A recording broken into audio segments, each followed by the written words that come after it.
So, ari ako mga lodi, maobra ko sang makdos. So, ginlaga ko anay ang talong. Tapos, syempre, ginkihad ko anay ang mga haswa nga ibutang dira sa sa sulod sang ginkihad ko nga talong mga lods.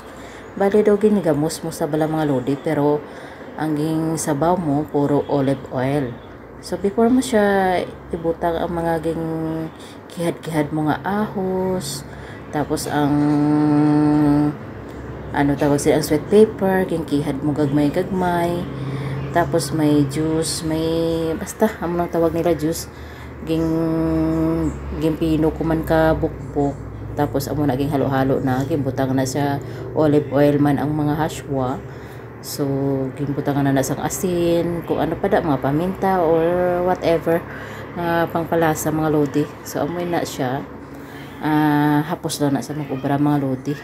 So, hindi mo sa kilanan gid nga overwrite ang talong kay madunot na sa kung i-overwrite mo eh. So, kinahanglan tsaktuhan lang gid nga paglaga mo mga lods para perfect ang obra mo nga makdos mga lodi. So, amo ni sa adlaw-adlaw ginakaon sa nga hamok ko. Everyday gid na mga lodi. Kinahanglan may ara gid amo sila. Ginapare siya ina sa tinapay mga lods kay kanamit man ina ipare sa tinapay. Pwede mo siya ipalaman. Nagkakaon man ako sina kinanamitan man ako, pero hindi pirmi kay syempre olive oil man ang mga oil man na sa oily man siya mga lodi. So taragsa lang ko kakaon kay hindi man ko mahilig sa oily eh. So taragsa lang kakaon si lodi mo. Pero hapos lang gid siya mag-ubra mo, manamit ina siya mga lods.